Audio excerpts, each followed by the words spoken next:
여야의 정치 고수들과 함께 뉴스의 미래를 예측해보는 시간입니다. 뉴스 게임 예측의 달인 두 분 모셨어요. 김경진 전 의원, 조홍천 전 의원 어서 오십시오. 안녕하세요. 새해 복 많이 받으십시오. 새해 복 많이 받으십시오. 아니 저 긴 연휴 어떻게 보내셨어요? 김 의원님 어떻게 보내셨어요? 저는 그냥 집에 있었어요.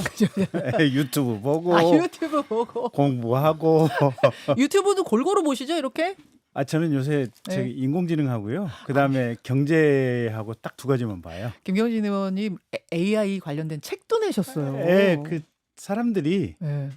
인공지능을 업무에만 쓴다고 착각을 하고 있어가지고 어허. 그냥 뭐 김치 담그는 법, 뭐 요리하는 법, 네, 뭐 네. 체조하는 법, 네. 뭐 간단한 건강 상식, 그냥 일반적으로 우리가 생각할 수 있는 궁금증은 다 거기다 물어보면 해결이 되거든요. 완전 전문가세요. 그 책 읽고 있어요 제가 지금. 네. 배워보고 싶어가지고. 아무튼 잘 보내셨고요. 조 의원님 어떻게 보내셨습니까? 예, 뭐 저도 특별한 일 없이 뭐 지인들 뭐 조금 만나는 거 외에는 그냥 집에서 넷플릭스, 쿠팡 플레이. 두 분 다 전자기기와 함께 아주 평화로운 설 연휴를 보내고 돌아오셨는데 사실 정치권은 이번 설에 아주 부지런히 돌아갔습니다. 많은 일들이 있었습니다. 오늘 오랜만에 퀴즈로 풀어볼까요? 퀴즈 한번 시작해 볼까요? 출발하죠. 1번 문제. 이번 설 어느 때보다도 정치에 대한 국민들 관심이 높은 명절이었는데요. 두 분이 체감하신 설 밥상 민심 5자로 표현해 주십시오. 주관식입니다. 조홍천 의원. 정치가 문제. 정치가 문제. 김경진 의원님. 전국 대혼돈. 전국 대혼돈. 2번 문제. 많은 가정에서 설 밥상 화제로 단연 대통령 탄핵과 조기 대선을 올렸을 겁니다. 현재 양당의 여론조사 흐름 엎치락 뒤치락인데요. 양당 지지층이 단단히 결집했기 때문으로 분석이 되죠. 만약 조기 대선이 실제가 되면 결국은 중도 싸움입니다. 민주당 이재명 대표는 흑묘 백묘론을 띄우며 본격 중도층 잡기에 나섰지요. 그렇다면 국민의힘 과연 끝까지 윤석열 대통령을 안고 갈까요? 헤어질까요? OX 들어주십시오. 김경진 O, 조홍천 X 되셨습니다. 3번 문제. 빨라진 조기 대선 시기에 민주당에서는 이재명 대표 체제에 우려를 표하는 비명계 목소리가 커지고 있습니다. 김경수 전 지사. 지난 총선에서 치욕을 느끼며 당 떠난 분들에게 이 대표가 사과해야 한다 했고요. 박용진 전 의원. 이재명 1극 체제만 극복하면 대선 승리한다라는 말 했습니다. 김부겸, 김동연 두 분도 쓴소리를 냈죠. 그렇다면 과연 조기 대선 앞두고 비명계 연대 세결집 있을까요? 성공할까요? OX 들어주십시오. 이대로 간다면 X. 조홍천 X, 김경진 O. 근데 이대로 간다면이라는 지금 뭐 조건을 다셨어요. 사법 리스크가 더 이상 사법 리스크 문제가 크게 불거지지 않은 채 간다면 비명계 결집 안 될 거다 X. 자, 4번 문제. 돌아오는 월요일 2월 3일 헌법재판소가 마은혁 헌재헌법재판관 후보자를 임명하지 않은 행위, 그거 위헌이냐 아니냐 결정합니다. 이번 결과에 따라서 헌재가 구인 완전체를 갖추느냐 아니냐도 결정이 될 텐데요. 위헌 결정 시 최대행 마 후보자를 즉각 임명할까요? 그럼에도 불구하고 하지 않을까요? 들어주십시오. 임명할까 안 할까? 네. 김경진 X, 조홍천 X. 임명하지 않는다 드셨어요. 위헌으로 나와도 임명하지 않는다. 자, 그 마지막 얘기부터 좀 들어봐야겠네요. 아니, 헌재에서 마은혁 후보자 임명하지 않은 거 그거 위헌입니다 하면은 바로 임명하는 거 아니에요, 김경진 의원님? 임명해야 될 의무가 생기는 거죠. 예. 헌법상의 의무가. 예. 근데 헌법상의 의무가 있다 그래서 반드시 그대로 한다는 건 아니죠. 그러면은 그게 뭐 직무유기로 처벌받거나 그런 건 아니에요?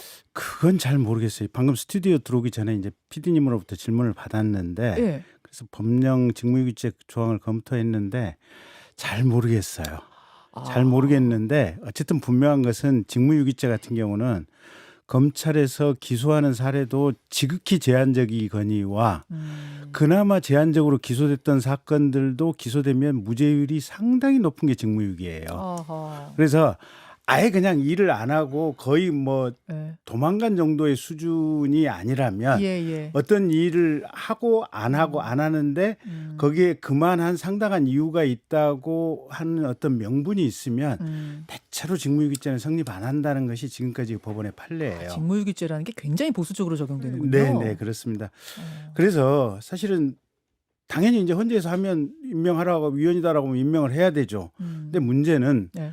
지금 기존의 최대행이 두 분을 임명하셨잖아요. 네. 임명해서 사실은 지금 심리가 되고 결정도 나올 확률이 매우 높잖아요. 보면 그렇죠. 예, 정해진 시간 내에. 음. 그런데 지금 국민들의 민심이 두 쪽으로 쫙 쪼개져 있고 최대행이 최초에 이 마 후보에 대해서 임명을 안 했던 것은 여야 합의해오라라고 하는 그 부분이었잖아요. 보면. 그거였죠. 예. 그래서 그 부분이 정치적인 민심 관리의 측면에서는 여전히 유효한 측면이 있어서 최대행에게는 일정 정도 헌재 결정이 그렇게 난다고 하더라도 네. 명분이 좀 있을 것이고 그래서 제가 볼 때는 임명을 안 했을 때 어허. 과연 민주당이 탄핵을 할 수 있을 것인가? 그거랑 연동돼 있다고 보시는 거군요. 예. 민주당이 탄핵 그럼에도 불구하고 못할 거라고. 못할 거라고 보세요? 예. 왜요? 왜냐하면 이재명 대표는 다음번에 무조건 대통령이 돼야겠다고 하는 오로지 그 한 목표를 가고 있는데 어허. 그래서 지금 뭐 본인의 공약 뭐 기본자라든지 뭐 흥묘 백묘는 이거 별 얘기를 다 하고 있지 않습니까? 그 목표 하나만 있고 나머지는 다 희생할 수 있다는 거 아니에요, 보면. 근데 이재명 대표에 대해서 제일 불안한 대목은 예. 저렇게 자주 바뀌고 저렇게 불안정한 사람한테 어떻게 대한민국의 미래를 맡길 수 있냐 이런 건데 지금 민주당이 탄핵을 남발한 것 때문에 굉장히 큰 비판을 받았잖아요. 최대행에 대해서 또 탄핵을 한다? 그 이재명의 불안전성, 불안정성에 조금 더 그 이미지를 더하는 부분이기 때문에 결국 못할 거다. 못할 거다고 보죠. 결국 민주당이 최대행 탄핵을 못할 거기 때문에 최대행도 마은혁 후보자 임명 안 할 국민의 또 가능성이 일정 크다. 정도 민심의 문제도 있고요. 자, 조홍천 의원도 그렇게 보세요? 그쵸. 이건 뭐 옳다 그르다가 아니라 예측입니다. 아니 우선 한덕수 총리 권한대행, 예. 총리 겸 권한대행을 음. 탄핵한 그 역풍 후과를 지금 치르고 있는 중이잖아요. 제가 어느 방송 나가선가 뭐 지금 최대행 보면은 소년가장 같은 그런 짠한 느낌이 좀 든다. 소년가장. 뭐 그런 말씀도 예. 드린 적이 있는데, 근데 어떻게든 뭐 저 벌어가지고 저 길거리 나가서 어렵게 버려서 동생들 먹이려고 하는데 그걸 또 혼내준다? 그러면 역풍이 더 세게 불 것 같은 그런 생각이 들어요. 그리고 직무유기는 어쨌든 나 안 해라가 아니라 예. 여야가 합의할 때까지 임명을 보류한다 뭐 그런 취지로 얘기를 했었던 것 같은데. 보류로 예, 예, 예. 아마 그러니까 갈 거다. 예. 그러니까 나 안 해. 그리고 법문상 반드시 임명해야 한다. 뭐 이 정도가 돼 있어야지 유기가 되지. 임명한다라고만 돼 있거든요. 아니 근데 그렇더라도 위헌이다 이렇게 나왔는데 그러니까 임명 아니, 안 하면 그러니까 위헌임을 네. 그러니까 국회의 권한을 침해했고 위헌이다. 그걸 확인하는 정도의 의미이지. 더 나아가 최대행한테 헌법재판관 임명을 강제하는 그런 효과는 없는 겁니다. 그건 자기가 위험을 부담하고 임명할 수도 안 할 수도 있는 건데요. 그래서 아마 최대행도 그 점을 알고 있고 민주당도 그 점을 알고 있죠. 근데 저는 이 대목에서 어쨌든 예. 계속 뭐 내란 특검법 예. 거부하면 탄핵할 거야. 뭐 마은혁 임명 안 하면 탄핵할 거야. 뭐 이러고 있잖아요. 근데 여기서 걸리는 게 그러면 한덕수 대행을 탄핵할 때 151이다라고 우원식 의장이 그냥 자기가 선언을 해버리고 거기에 따라서 지금 직무정지 상태 아닙니까? 예. 계속 얘기를 해왔는데 그 직후에 가처분이 들어갔어요. 예. 효력정지 가처분. 그랬었죠. 가처분은 며칠 안 걸립니다. 1주일 안에 할 수 있거든요. 근데 벌써 지금 한 달 넘었잖아요. 그러면 지금 최대행에 대해서 만약에 또 탄핵을 감행한다. 네. 그럼 똑같은 의문이 또 나와요. 150일이냐 200이냐. 네. 그래서 전 계속 얘기했죠. 이거부터 먼저 해야 된다. 마은혁을 뭐 임명하고 그건 좀 나중에 하고 왜 자기네 것만 직접 관련된 것만 이렇게 서둘러 가지고 길 한 번 잡고 그냥 종결해버리고. 저 헌재하시는 말씀이에요. 그렇죠. 이건 너무 속 보이는 거잖아요. 그러니까 나라 전체로 봐서는 네. 151이냐 200이냐 예. 여기에 대해서 일정한 그 기준을 설정을 해줘야 앞으로 그 대응으로서도 또 각 정당으로서도 국민들로서도 마음의 준비를 하고 있을 거 아닙니까? 알겠습니다. 헌재가 참 할 일이 많은 요즘입니다. 예, 헌재 관련돼서 다음 주에 상당히 주목되는 지점들이 많아요. 그런가 하면 설 밥상 민심으로는 5글자 정치 대혼돈 아까 뭐 정치가 문제. 정치가 문제 표현을 해주셨는데 양당의 행보 중에 이 주목이 되는 것이 우선은 국민의힘 보자면 윤상현 의원 또 원외 당협위원장들이 세배하러 갔어요. 구치소에 가서 세배도 하고 화면도 있더라고요. 세배하는 화면 또 편지 낭독하는 화면. 권성동 원내대표는 설 연휴 후에는 나도 가서 인사할 거다. 다른 의원들도 많이 갈 거다. 요거였는데 우리 문제도 그거였잖아요. 조기 대선 국면으로 가면은 계속 이 흐름이 지속될 거냐? 세배하고 뭐 편지 낭독하고 아니면은 좀 끊을 거냐? 헤어질 결심할 거냐? 김경진 의원 아까 뭐라고 하셨죠? 끝까지 간다. 끝까지 간다. 조홍천 의원은 헤어질 거다. 일단 조홍천 의원님 헤어질 거라고 보세요? 지금 국민의힘 의원들 중에 이렇게 윤석열 대통령하고 동아줄로 꽁꽁 묶어가지고 계속 같이 가는 게 과연 국민의힘의 지속 가능성, 네. 정상적인 정당으로서 지속 가능성, 대선 승리, 뭐 당면한 목표들이 몇 개가 있을 겁니다. 거기에 이게 부합하는 건가에 대해서는 제가 뭐 모르겠습니다만 아마 절대 다수가 그건 아니다. 다만 이재명은 아니다. 이재명은 아니다. 절대 다수 이렇게 가는 게 지속 가능하지 않다. 그것도 절대 다수. 그러면 언제 저는 이 결별을 하느냐? 결별하기보다는 좀 뭐 정을 떼느냐. 정을 떼느냐? 예. 그건 탄핵 인용이 가셔야될 무렵. 그때쯤이면 그렇게 할 것 같은데 아하. 지금 당장은 말이죠. 당장은 어쨌든 한동훈 대표의 축출이 예. 큰 모멘텀이었어요. 방향은 맞죠. 근데 당신 말대로 하다 보니까 8년 전에 우리는 좌초하고 침몰했어. 그러니까 지금은 배가 가라앉지 않는 게 우선이야. 라는 생각이 아마 더 강했던 것 같고 방향은 옳지만 근데 자꾸 방향만 얘기하고 배는 가라앉는다고 생각하니까 일단 한동훈 대표를 내보낸 거죠. 내보냈죠. 예. 그 사이에 이제 민주당에서 주도해가지고 한덕수 탄핵했고 예. 또 뭐 내란죄 철회했고 또 공수처 막 수사 계속 희한하게 하고 헌재는 막 드라이브 걸고 막 이런 것들이 막 지금 겹쳤어요. 그러면서 그 당내에 지지층들이 강성 지지층들이 득세를 하고 목소리를 키우고 있는 그렇죠. 현상이고 그래서 그 결과로 여론조사가 상당히 이렇게 근접해지고 네. 그렇게 되지 네. 않았습니까? 그러니까 온건 지지층들도 지금은 저는 강성 지지층들한테 자리를 내주고 마이크를 내줬다고 봐요. 일단은 침몰하지 않게 그래. 일단은 마음에는 안 들지만. 자 일단 침몰하지 않게까지는 됐는데 그 다음에는 이제 온건파들이 목소리를 낼 타이밍이 탄핵 후에 올 거다. 그러니까 이제 그래야 승리하니까. 그렇죠. 그래야 중도 잡으니까. 인용 가능성이 가셔야 되면은 이건 예. 조기 대선하고 연결이 되는 거고 이 상태로 되느냐 안 된다. 오케이. 요것이 사실 다수 의견은 이렇더라고요. 다수의 또 전문가들 뭐 평론가들 의견도 조응천 의원하고 비슷하던데 김경진 의원은 X 드셨어요. 즉 결별 안 할 것 같다. 그렇게 보세요? 일단 대선 기간이 짧아요. 어. 그러니까 만약에 이제 대선이 치러지게 된다면 이건 가정법입니다. 예. 뭐 현재 결과가 어떻게 나올지는 뭐 그건 이제 최종적으로 결정이 나봐야 하는 문제니까. 근데 만약에 탄핵으로 결정이 난다고 가정을 했을 때 2달이에요. 2달이에요. 예. 그럼 사람이 예. 2달 동안에 마음이 쉽게 안 변해요. 되게 짧아요. 2달 짧아요. 예, 뭐 어떤 8주. 인간관계에 있다가 서운한 게 있어서 헤어지더라도 예. 2달이면 막 생각하는 시기지 헤어지는 시간이 아니에요. 아 헤어지자라고 연인끼리 말해놓고도 네. 막 전화 걸고 싶고 문자 하고 싶은 네. 시기 그 시기다. 네. 정떼기가 쉽지 않다. 아니 그리고 지금 가장 기본적으로 지금 대통령님에 대한 예. 지지율이 굉장히 치솟는 이유는 예.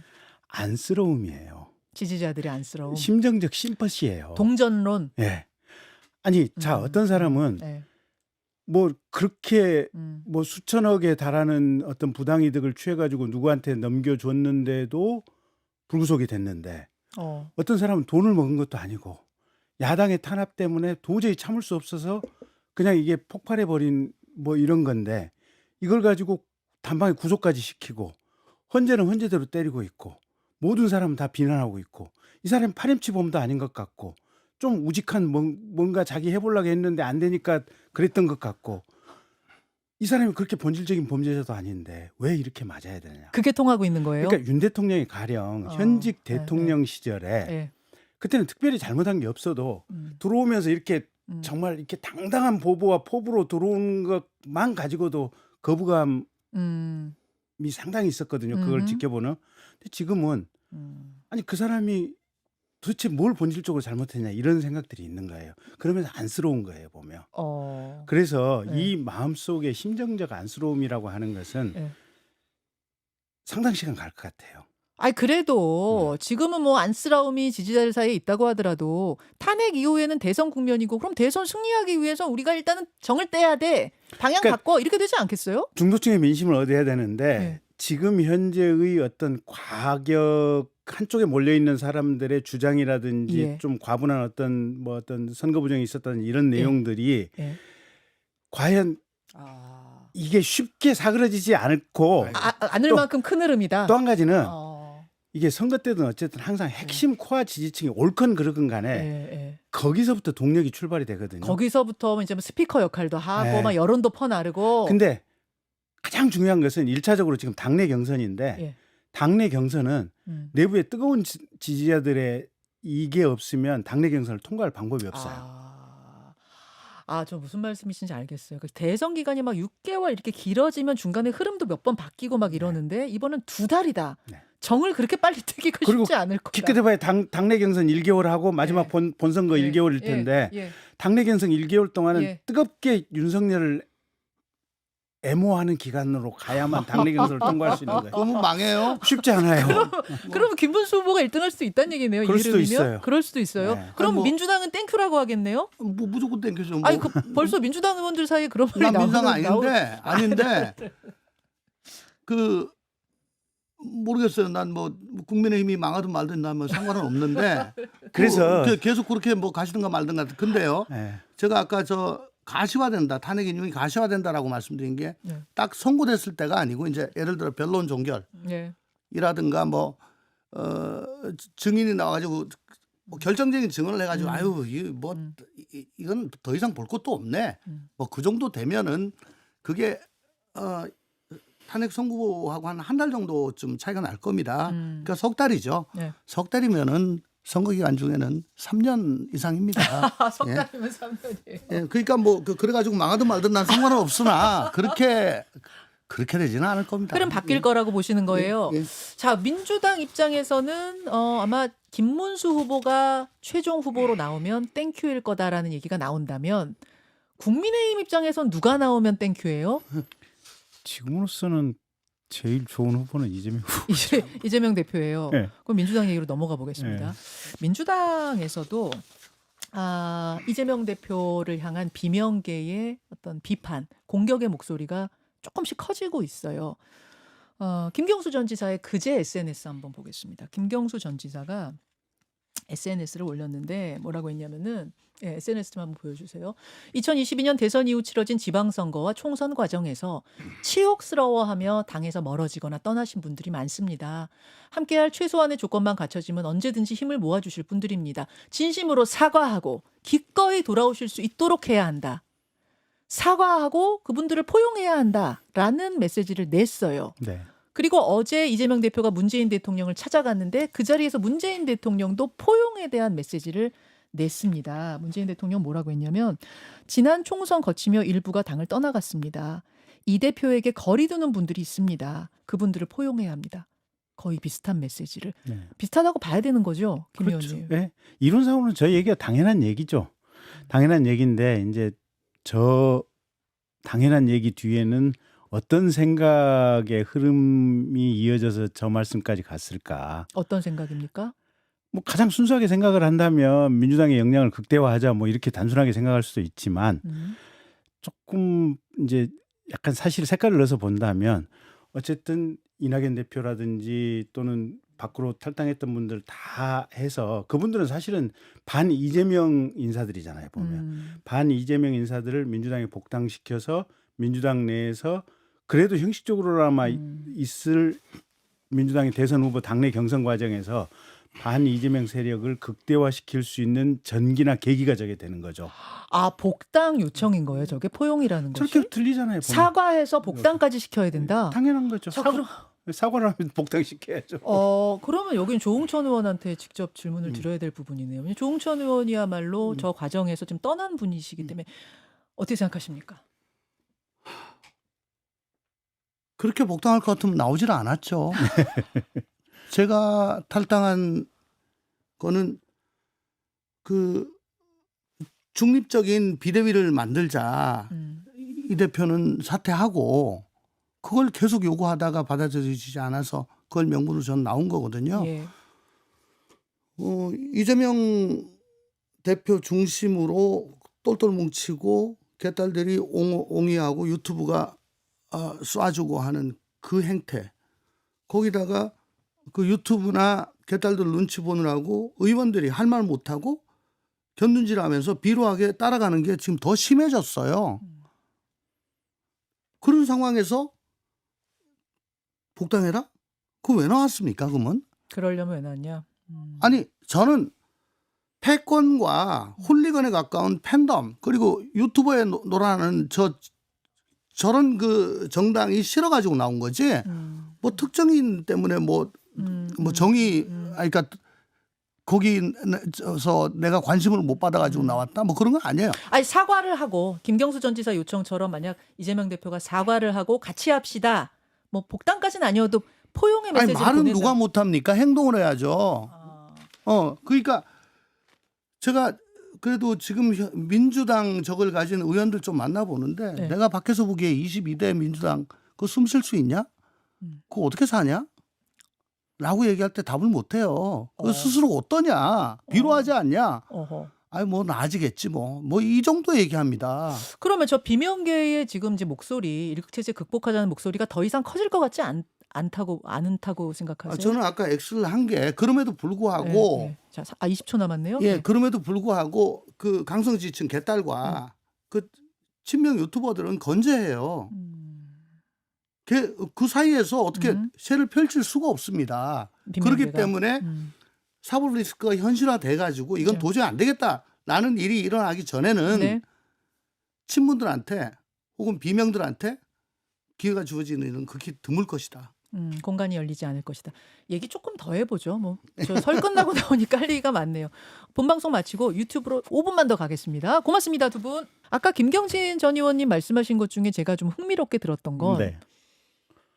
다들 연휴 때 평론가들이 나와서 뭐 이제 설 지나고 나서의 정치판 예측하는 걸 들어보면 다들 뭐라고 하냐면 아직 조기 대선이 시작되지 않아서 그렇지 진짜로 만약 파면 결정이 나고 조기 대선 시작하면 국민의힘의 큰 방향 바뀔 수밖에 없다. 왜냐하면 중도 잡아야 되기 때문에.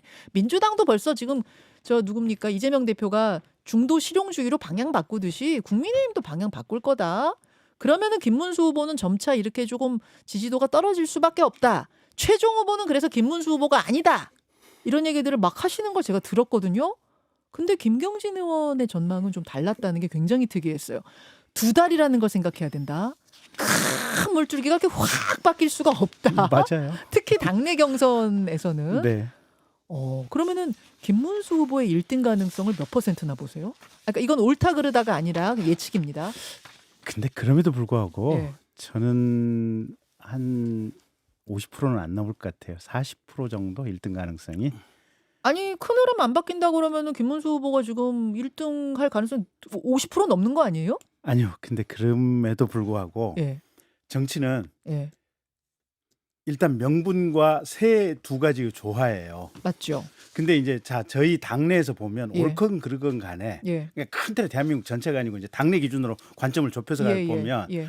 명분은 이게 윤석열 대신해서 이게 비이성적인 이재명 정당 집단과 싸울 수 있는 전투사가 필요해요. 검투사가. 음. 그게 명분이라고 했을 때는 음. 그 당내에서는 김문수 장관이 최고예요 보면. 센 전투력으로는 예, 전투력으로 막 보면. 다 이렇게 절하라고 예. 사과하라고 했을 때 안 하고 뭐 안 했던 하고, 그런 것들의 예. 상징성. 그리고 긴 시간 동안에 광화문에 태극기 부대하고 같이 했어요. 아, 보면. 태극기 부대. 예. 예. 그렇게 보면 예. 싸울 전투 능력은 김문수가 최고지만 예. 반면에 현장 당원들의 조직력을 가지고 본다면 예. 오세훈, 홍준표를 따라갈 방법이 없어요. 아, 하긴 김문수 장관은 현실 정치 좀 떠나서 긴 시간 떠나 광장에 태극기들과 함께 오래 했기 때문에 그렇죠. 당내 조직력. 예. 경선에서 그게 그렇게 중요해요? 아니 실제로 경선도 사람들 투표시켜야 되고 음. 이게 사람들 조직이 만들어내는 힘이라는 게 있거든요. 보면. 아하. 그래서 여론조사도 보면 예. 김문수가 압도적인 1위가 아니에요. 항상 이 압도적은 아니에요. 압도적은 네, 아니에요. 압도적은 아니에요. 약간 우위 정도의 느낌이에요. 맞아요. 그럼 당내 경선에 들어갔을 때는 음. 저는 오세훈이나 홍준표에 의해서 김문수 장관이 뒤집히는 거는 그리 어려운 상황은 아니라고 봐요. 아, 조직력. 김문수 장관이 네. 의지는 있어요? 진짜 대선 나가고 싶어 하는 그런 의지가 있어요? 그래서 그 조직력의 힘을 아시기 때문에 예. 제가 볼 때는 지금까지 아무 말씀도 하지 않으시는 것이 아닌가 싶어요. 보면. 그래서 한마디가 안 나온다. 홍준표 시장님이나 오세훈 시장님 같은 경우는 예. 기회가 되면 출마할 수도 있다라고 하는 느낌을 강하게 풍기죠. 풍기고 있잖아요. 많이 풍기죠. 실은 두 분 다 제가 볼 때는 예. 대선이 열리게 되면 두 분 다 나갑니다. 출마하실 거예요. 나갑니다. 예. 김문수 장관님은 모르겠어요. 퀘스천 마크예요. 아, 그래서 40% 정도 본다. 네, 네. 아, 흐름이 근데 이제 문제는 음. 중도층 흡수인데 이게 관건이에요. 그러니까 저희 당의 어떻게 보면 당내 경선의 룰이나 방식의 문제인데 네.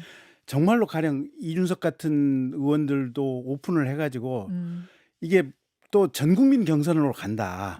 이러면 이게 중도층에 있는 사람들까지는 우리 당내 경선에 참여를 하게 될 거 아니에요. 그럼 자기가 네. 국민의힘의 당의 대통령 후보를 뽑는데 중도층 국민들이 많이 참여를 했다 이러면 참여한 이후부터 이 사람이 선거운동원으로 바뀔 가능성이 그렇죠. 매우 높거든요. 네, 네. 그러면 우리 당이 대선 후보 경선에 굉장히 오픈 시스템으로 간다.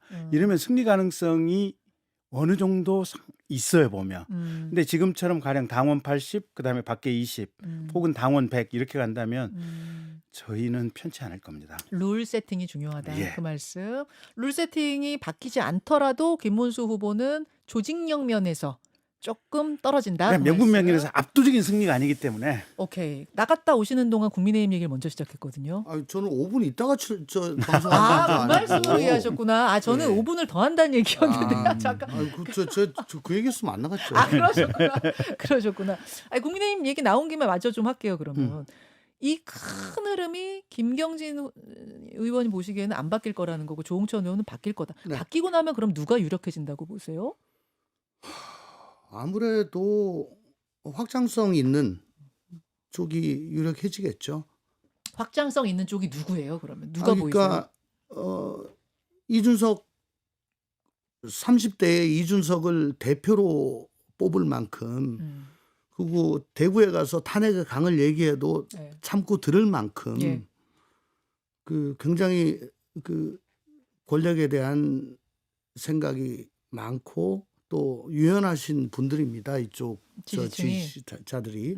아까도 말씀드렸지만 침몰 위기에 빠져 있는 당을 어쨌든 그 강하게 밀어붙이는 이 강경보수 쪽들 목소리로 지금 막아내고 오히려 역전할 수도 있는 그런 사정까지 갔으니까 예. 지금 목소리를 안 내는 거죠. 아하. 그러니까 이재명은 죽어도 안 돼. 그렇지만은 탄핵도 해야 돼라고 하는 사람들은 지금 목소리를 안 내고 있는 겁니다. 아. 그렇지만은 탄핵이 이제 어느 정도 가시화됐을 때는 이렇게 가면은 우리는 져라고 해서 그분들도 아마 그분들이 좀 더 다수라고 보는데 아. 이제 목소리를 낼 거예요. 아하. 뭉칠 거고 행동에 들어갈 겁니다. 그렇게 되면은 기조가 확 바뀌는데 예. 그분들의 선택지는 어디냐? 중도 확장성 있는 후보인데 그건 뭐 제가 뭐 이당 소속이 아니니까 잘 모르죠. 알겠습니다. 아까 조홍천 전 의원한테 본방송 마지막에서 하던 질문 좀 더 이어갈게요. 예. 이제 민주당 얘기가 되는 건데 이재명 대표를 향한 이재명 대표가 원탑이죠. 민주당은 뭐 뭐 경쟁자가 없는 원탑인 상황에서 비명계가 목소리를 조금씩 높여가고 있는 상황. 가장 앞서서 비판의 목소리를 내는 사람은 김경수 전 지사였는데 지난주에 그 마이크 잡고 한 발언들도 꽤 셌는데요. SNS는 더 셌어요. 치욕스럽게 당 떠난 분들에게 사과해야 된다.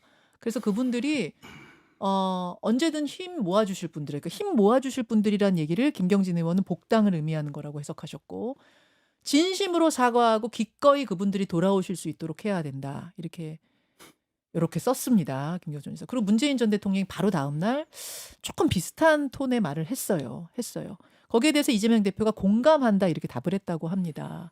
그래서 이제 조홍천 전 의원의 답변이 제가 궁금했던 건데 일단 복당 그거는 턱도 없는 얘기라고 하셨고. 그럼요. 양당 체제 때문에 지금 얼마나 힘들어요. 음. 3당 체제 만들려고 지금 나온 거니까 아, 그건 말이 안 되는 거고. 그거는 말이야.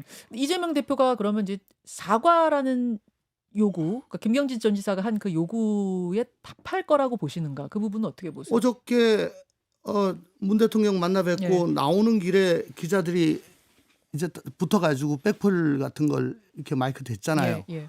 그 부분에 대해서 질문을 하니까 대변인 어디 갔어? 대변인. 뭐 이런 게 있었던 것 같아요. 대변인한테 이제 답변하라고 그러니까 대변인 찾는 모습이 있었죠. 예, 자기는 뭐 거기에 대답하기도 싫고 할 말도 없고라는 겁니다. 그 문 대통령이 통합과 포용을 강조했잖아요. 예. 민주당의 통합과 포용이 잘 돼 왔으면 음. 왜 정초에 인사 왔는데 거기다 대고 통합과 포용을 얘기를 하십니까? 거기에 대해서 뭐 원칙적으로 동의한다? 그거는 이건 당신 생각이고라는 정도의 얘기인 거라고 생각을 하고 특히 톤이 조금 더 강하긴 하지만 방향이나 뭐 단어 같은 거 보면은 문 대통령이나 김경수 지사가 똑같아요. 원래부터 복심이었고. 김경수 잠시만 여기서 질문 하나만 하고 갈게요. 그럼 김경수 전 지사의 SNS는 문재인 대통령의 생각과 일치한다고 보십니까? 저는 그걸 담아낸 거라고 봅니다. 담아낸 거라고 예. 보세요? 네, 말씀 이어가십시오. 예. 그렇기 때문에 그것도 아마 이 대표도 그걸 알 거예요. 알 건데 갖은 그 비난을 감수하고 비명 행사시키고 친명 횡재시켜 가지고 그렇게 공천을 하고 또 윤 대통령의 헛발질로 총선에서 대승을 했잖아요. 그래서 단일 체제를 이거 어떻게 만든 단일 체제인데 여기서 일사불란하게 원보이스로 지금 가야 될 텐데 뭔 저런 수박들 데리고 와가지고 뭐 어떡하라는 얘기야 라는 생각을 하고 있을 겁니다. 그러니까는 이슬람 원리주의자 비슷한 이재명 원리주의에 빠진 몇몇 의원들이 어저께 그 받아친 거 보세요. 어제 뭐 나왔다가 또 삭제도 되고 그랬던데 SNS가 올라왔다가 당신은 뭐 윤석열한테 혜택 받았고 우리는 탄압 받았다. 누구 때문에 뭐 뭐였냐면 대선이 졌냐 뭐 패족 뭐 이런 얘기를 쭉 했다면서요. 정진욱 의원 같은 경우에는 사면 복권에 대한 감사 표시, 충성 표시를 저렇게 하느냐 했다가 이제 삭제를 그러니까 이분은 이재명 했었고. 대표의 뜻이 예. 그게 아니었으면 그 사람들이 그렇게 썼겠습니까? 그걸 다 반영한 거라고 봐야죠. 박선원 의원은 윤 대통령에게 탄압받은 자, 윤 대통령에게 사면받은 자 이런 메시지 썼다가 이분도 삭제를 네. 하셨네. 아마 탄압받은 자는 이재명 대표, 사면받은 자는 김경수 지사라는 뜻으로. 그리고 뭐 친문은 쓰신 걸로. 폐족됐다 뭐 그런 것까지도 지금 하고 있는 것 같은데. 그러면 포용의 메시지가 나왔고 이재명 대표가 뭐 공감한다라고 얘기했지만 이 비명계가 더 목소리를 낸다든지 혹은 공간을 좀 열어준다든지 그럴 가능성 없다고 보시는 거예요. 그러니까 몇몇 주자들이 혹은 뭐 초일회 같은 데서 예. 목소리가 내겠죠. 예. 그렇지만 그게 울림없는 외침이 될 거고. 왜냐하면 당내 환경이 완전히 그런 식으로 완성이 됐단 말입니다. 거기서 아무리 외쳐보세요. 돌아온 건 수박밖에 없는데. 허허. 알겠습니다. 김경진 의원도 그래서 제가 비명계가 활동 공간이 이걸 들었던 건 뭐냐면 예측이 아니고 저는 당위를 얘기한 거예요. 아유. 얼마만큼 용기를 낼 수 있느냐. 어허. 어차피 당원들의 생각은 또 그렇게 이재명 대표에게 절대적인 충성은 아닐 수는 있거든요. 일반 당원들의 생각은. 그래서 이걸 현실로 뛰어들어서 얼마만큼 용기 있게 만들어낼 수 있느냐가 결국은 비명계한테 주어진 과제죠. 알겠습니다. 알겠습니다. 양당의 흐름에 대해서 두 분과 함께 진단해 봤는데 그나저나 저 설 연휴 지나고 나면은 권성동 원내대표가 구치소 간다 그랬거든요. 네. 근데 아까 신동욱 대변인이 그게 지도부를 대표해서 가는 건 아닐 거다라고 얘기했습니다. 근데 이제 권성동 원내대표 말씀 들어보면 꽤 많은 의원들이 갈 거라는데 그 흐름이 맞는 건가? 구치소 가서 세배하는 흐름이 이게 지금 민심에 맞는 거라고 보세요? 그 틀에서 보면 중도층 민심까지 생각을 한다면 대체로 안 맞긴 하죠. 안 맞긴 안 맞죠. 안 맞는데 이제 문제는 대한민국 사회의 유구한 전통이라는 게 있고 또 당내 민심이라는 게 있고 예, 그러다 예. 보니까 예. 아니 그리고 예. 인간적으로 보면 또 좀 안쓰럽잖아요 보면. 아이 근데 제가 아니, 뭐 제가 다- 진행자라 더 말을 다 못하겠어요. 인정하는데 네. 뭐 전통 안쓰럽다 뭐 다 그렇다 칩시다. 근데 그건 결국은 그 국민의힘이라는 그 프랜차이즈에 이름을 걸고 그 가맹점주로서 어떻게든 그 프랜차이즈에서 잘리지 않기 위해 가지고 노력하는 그런 발버둥이다. 자기 장사다. 결국은 3년 후에 28년에 총선이 있을 때 네. 25년 그 겨울에 너 어디서 뭐 했니라는 얘기가 나올 것 같아요. 그때는 왜냐하면 아하. 세상이 또 완전히 바뀌어 가지고 네. 야당을 예상하고 지금 미리 야당 될 걸 예상하고 미리 나는 그 극악한 이재명에 맞서 이렇게 그 추운데 가지고 세배하러 싸웠노라. 갔다? 한남동도 가고 의왕도 가고 그래서 당내 경선에서 네. 프랜차이즈 잘리지 않고 네. 한 번 더 영업할 수 있는 뭐 그런 생존을 위한 거지. 하하. 뭐 더 이상도 아닙니다. 그건 뭐 민주당이나 국민의힘이나 똑같은 거고요. 할 말 있으면 해보세요. 자, 왜 이렇게 또 곤혹스럽게 아유 뭘 곤혹스럽게 만들으시면서 네. 예, 지금 웃음을 짓고 계신 그 이상민 전 장관이 네. 경찰 국수본에 가서 진술한 내용이 굉장히 구체적으로 지금 보도가 됐어요. 네. 이거 보셨어요? 네 읽어봤어요. 예.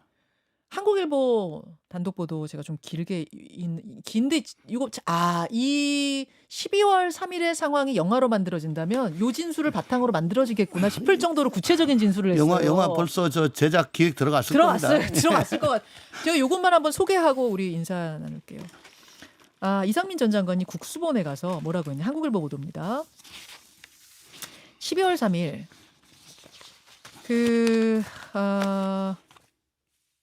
오전에 김장 행사를 위해 울산을 찾았다. 울산으로 가기 전에 이상민 전 장관은 오전 10시 서울에서 국무총리 주재 국무회의에 참석했다. 국무회의가 끝나고 김용현 전 국방부 장관이 이상민 전 장관 집무실로 찾아와서 대통령께서 오늘 오후 9시쯤 들어오라고 하시던데 라고 말을 했다고 한다. 이상민 전 장관은 평소 김용현 전 장관과 통화하는 사이가 아니라고 했다. 이상민 전 장관은 인사 문제와 관련해서 상의하는 줄 알고 서울로 상경하는 시간을 앞당겨서 오후 5시 45분 KTX를 타고 오후 8시 3분 관저에 도착했다. 이 전 장관은 곧바로 대통령 집무실로 이동했다.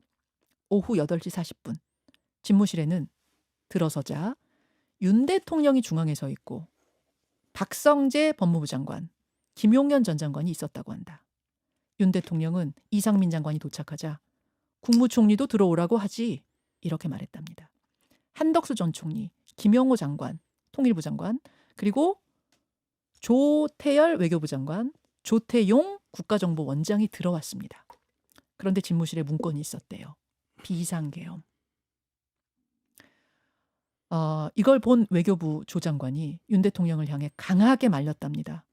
그러자 윤 대통령이 뭐라고 말렸냐면 70년 쌓아온 게 물거품 됩니다. 절대 안 됩니다. 왜 그랬더니 윤 대통령이 외교나 경제에 영향이 있는 걸 안다. 하지만 내가 오래 생각했다. 이거 계엄 아무도 모른다. 심지어 우리 와이프도 모른다. 비서실장도 모르고 수석도 모른다. 이거 알면 와이프가 굉장히 화낼 것 같다. 하지만 해야 한다. 이렇게 말을 했답니다. 국무위원들은 그러면서 다 나가 있으라고 말했대요. 윤 대통령이. 국무위원들은 계엄이 선포되는 걸 알고 망연자실한 분위기였다고 한다. 국무위원들은 서로를 향해서 큰일 났어요. 미리 아셨어요? 이렇게 말을 했고 어떤 국무위원은 아니 행안부 장관이 가서 말씀 좀 드려보세요. 이거 진짜 안 됩니다. 그래서 이상민 전 장관이 집무실로 들어갔대요. 막 들어가라고 하니까. 그래서 대통령한테 이거 진짜 안 됩니다. 국민들이 납득할 수 없습니다. 국무위원 전원이 반대합니다. 했지만 윤 대통령은 요지부동이었다. 그 윤 대통령 옆에 김영은 장관이 서 있었다. 국무위원들은 이후 국무회의를 거쳐야 한다는 데 의견을 모았다. 이상민 전 장관은 경찰에서 국무회의가 열리게 된 배경에 대해 이렇게 설명했다. 대통령이 오후 10시 KBS 생방송으로 나간다고 했으니 어떻게 해서든 시간을 늦춰서 대통령 생각을 제고할 수 있도록 해보자는 생각이었대요. 국무회의가 결정되자 정진석 대통령 비서실장, 홍철호 비서관, 김주영 민정수석이 대접견실로 함께 모였대요. 거기서 정진석 실장이 중간에 앉으면서 비상계엄 안 돼! 이렇게 말했대요. 이상민 장관이 정 실장한테 나는 말렸는데도 안 되니까 당신이 좀 들어가서 말려보라고 했대요. 그래서 이상민, 정진석 두 사람이 집무실로 들어가는 홍 정무수석 어깨를 치면서 잘 좀 말려봐 했지만 윤 대통령은 꿈쩍도 하지 않았다. 오후 10시가 다가오자 윤 대통령이 대접견실 그들이 모여있는 곳으로 왔다. 국무위원들은 그때까지도 윤 대통령을 말리는 분위기였다. 하지만 윤 대통령은 일방통행이었다. 자리에 앉더니 경제 외교 문제를 내가 왜 생각 안 했겠느냐. 나도 정말 생각 많이 했다. 국무위원 한 사람이 느끼는 위기의식, 책임감과 국가를 총괄하는 대통령이 인식하는 상황과 책임은 다르다. 라고 하면서 국무위원들 의견을 꺾었대요. 이상민 전 장관은 경찰 조사 내내 계엄 선포를 미리 알았다라면 내가 말렸을 거라고 후회를 했다. 지금 단계에서 알게 된 흠결을 그때 알았더라면 대통령 경호처가 막을지언정 내가 몸을 써서 막았을 거다. 사전에 낌새를 알았다면 어떤 식으로도 뜯어 말렸을 거다라고 말하면서 진술을 했다. 이런 내용이 지금 나옵니다. 지금 이상민 전 장관이 굉장히 구체적으로 시간까지 해가면서 그 상황을 진술하고 있네요. 조홍천 의원님 어떻게 들으셨어요? 그 국조특위에 나와서는 네. 이거 얘기했다가 저 유죄로 인정하는데 쓸 수 있으니까 난 묵비권 행사했어요. 선서 증언 이상민 거부합니다라고 네. 하셨는데 네. 이분이 판사 출신이잖아요. 네. 그 법조인 출신이 모르겠습니다. 아예 뭐 작정을 하고 몰라도 대개는 손바닥으로 하늘을 가릴 수 없다는 걸 잘 알고 있습니다. 예. 그래서 뭐 있는 그대로 쭉 얘기를 한 것 같은데 어쨌든 이분한테 또 지금 걸려 있는 게 언론사 단전 단수 문제 같은 것도 네, 지금 네. 있잖아요. 지시를 했냐 안 했냐? 예. 그건 뭐 어떻게 된 건지 잘 모르겠는데 여러 가지 혐의가 좀 있기 때문에 어쨌든 있는 대로 솔직담백하게 말씀을 하시고 응분의 처벌을 받겠다 그런 입장인 것 같아요. 이상민 전 장관은 다 얘기하겠다. 나 그냥 토로하겠다는 입장. 뭐 감싸거나 이러려고 하는 게 아닌 것 같아요. 그러니까 지금 계엄 선포 이상민 당시에 네. 뭐 조력했냐, 뭐 동조했냐 이 부분이라도 어쨌든 뭐 현실적으로는 정리할 건 정리를 해야 되잖아요. 네. 계엄이 문제 있었다. 해선 안 된다라는 입장을 나는 밝혔고 그거 잘못됐다라는 이야기까지 진술했다고 합니다. 그러니까 김용현 장관이 헌재 재판정에서 어떻게 말씀을 하시든지 간에 네. 중요한 거는 그때 당시에 장관 한두 분이 계셨던 거 아니잖아요. 그렇죠. 열 몇 분이 계셨잖아요. 예. 경찰에서 다 참고인 조사했을 거 아니에요, 지금. 예. 그 내용이 헌재 재판소로 다 가잖아요. 가죠. 또 형사법정에서 가잖아요. 네. 그러니까 지금 제가 볼 때는 헌재 재판정에서 뭐 몇 마디 하는 걸 국민들이 이제 그걸 보고 듣고 뭐 정파에 따라서 일희일비하고 분노하기도 하고 뭐 환호하기도 하고 이러는데 다 무슨 짓들이에요, 보면. 아까 종천 선배 얘기하는 대로 법조인 시각에서 법조인들의 어떤 프랙티스 경험을 가지고 보면 그냥 이게 손바닥 같이 가지고 하늘을 가릴 수가 없어요. 이상민 전 장관도 판사 출신이기 때문에 네. 가려지지 않을 거라는 거 알고 이제 그냥 다 이야기하기로 한 게 아니겠느냐. 본 사람이 한두 명이 아니고 대통령하고 통화한 사람이 한두 명이 아닌데. 그리고 무엇보다 국민들이 그 상황을 다 생중계로 봤지 않습니까? 국회에 군인들이 들어오고 하는 장면을. 근데요. 네. 지금 기억해야 되는 거는 네. 조국 장관 때 네. 20만, 30만이 서초동에 모여서 무죄라고 시위를 했어요. 네. 그것부터 시작이 돼가지고 대한민국의 지도자들이 그냥 그냥 대놓고 거짓말하는 게 그냥 국가 전체의 습관이 됐어요. 도대체 왜 대한민국이 이렇게 됐는지 모르겠어요. 예, 알겠습니다. 알겠습니다. 여기까지 오늘 본 방송에 이어서 미니 댓글쇼까지 마치고 금요일에는 여러분 세상 살아가는 이야기하는 금요일 댓글쇼 기다리고 밖에서 대기실에서 기다리고 계시거든요. 금요일 댓글쇼 방으로 얼른 죄송합니다. 넘어오세요. 저는 여기서 두 분과 함께 인사드리겠습니다. 화면 좀 나눠주시고요. 예, 화면 좀 나눠주시고요. 뭐 두 분 갑자기 열내다가 예쁘게 인사하기 쉽지 않으시겠지만 그래도 인사 한번 해주십시오. 네, 고맙습니다. 새해 복 많이 받으세요.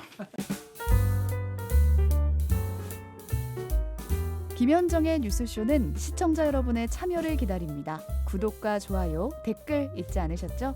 알림 설정을 해두시면 평일 아침 7시 10분 실시간 라이브도 참여하실 수 있습니다.